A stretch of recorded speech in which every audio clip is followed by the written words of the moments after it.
আপনারা দেখছেন Bankura TV breaking news. Bankura টিভিতে আপনাদের স্বাগতম। বাঁকুড়া টিভির chief editor the tiger journalist দাদা উত্তম দে তুলে ধরছে পশ্চিম বাংলার একটি গুরুত্বপূর্ণ বা ভয়ঙ্কর ব্রেকিং নিউজ। ভগীরথপুর হাসপাতাল একটি ভূতের হাসপাতাল। চারপাশ জঙ্গলে ভরা, যেন মনে হয় দেখে হাসপাতাল নয়, ভূতের আবাসন। একসময় ভগীরথপুর গ্রামীণ হাসপাতালের ছিল অনেক নাম, থাকতেন অনেক ডাক্তার, অনেক ডাক্তারদের কোয়ার্টার, সবই প্রায় ভগ্নদশা। এ নিয়েই উদ্বিগ্ন এলাকাবাসী। দীর্ঘ এলাকা জুড়ে চিকিৎসা করতে আসে দূর দূরান্ত থেকে রোগীরা ভগীরথপুর হাসপাতালে। পূর্বে শোনা গিয়েছিল এখানে 50 বেডের একটি হাসপাতাল নির্মাণ হবে। যে সব গোল্লায় এখন দেখে মনে হয় ভূতে বাস করে হাসপাতালে। হাসপাতাল থেকে চুরি হয়েছে বিগত দিনের কম্পিউটার, চুরি হয়ে যাচ্ছে একের পর এক দরজা জানলা, চুরি হয়ে যাচ্ছে বেড। এসব যেন নিত্য দিনের ঘটনা। হাসপাতালের পাঁচিল ভেঙে চতুর্দিক দিয়ে হচ্ছে রাস্তা, গোয়ালবাড়ি হয়েছে হাসপাতালের ভিতরে। এসব দেখে অনেকে ছিছি করছেন এই হাসপাতালকে। এলাকাবাসীর দাবি যত তাড়াতাড়ি সম্ভব ভগীরথপুর হাসপাতালে সংস্কার করা খুবই জরুরি। এ বিষয়ে স্থানীয়রা কি বললেন আমরা শুনব বিস্তারিত। ভগীরথপুর থেকে বাঁকুড়া টিভির প্রতিনিধির খবর আপনারা দেখতে থাকুন।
হসপিটালে এখন পরিষেবা কেমন পাওয়া যাচ্ছে? হসপিটালের পরিস্থিতি খারাপ, মানুষ ভালোভাবে চিকিৎসা হয় না, ভালোভাবে দেখা যায় না।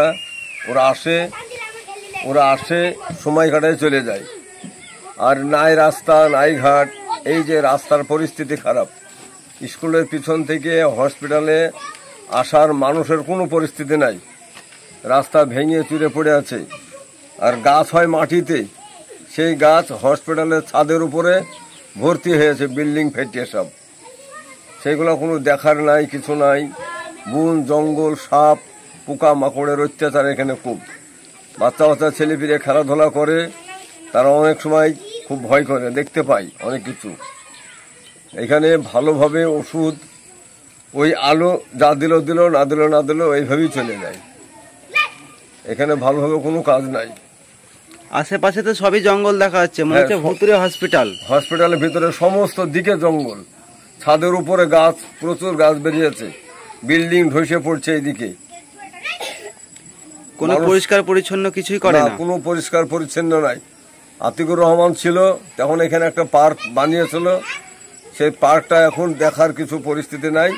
ছেলেপিলে খেলতো এখানে সকাল বৈকাল, সেটা খেলতে পারছে না, জঙ্গল হয়ে একদম ভর্তি হয়ে আছে।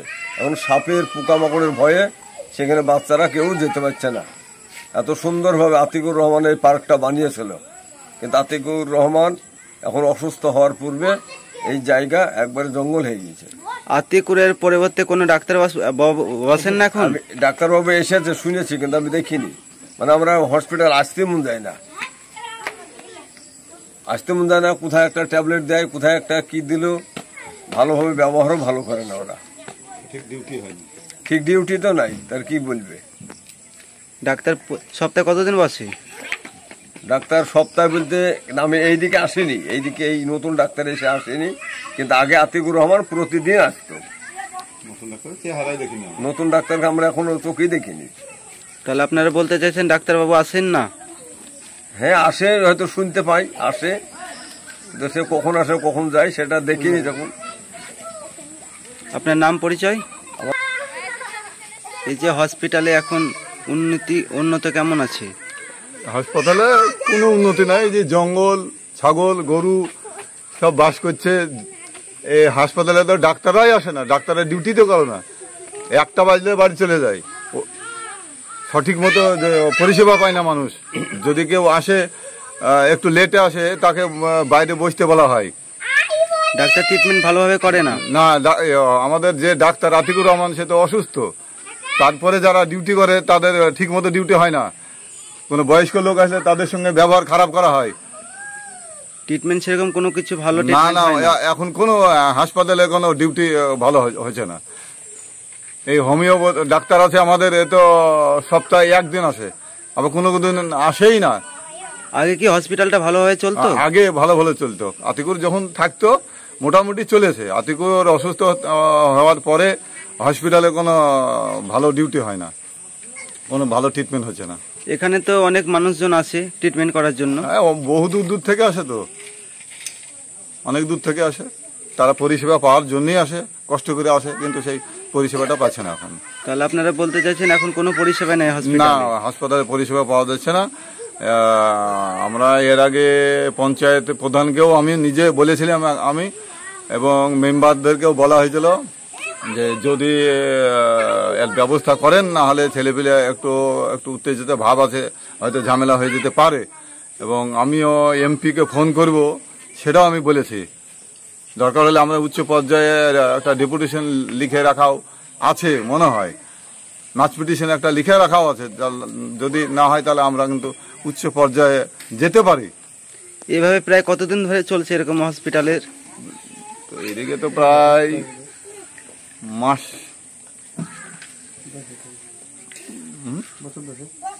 বছর দশক তো এরকম চলছে।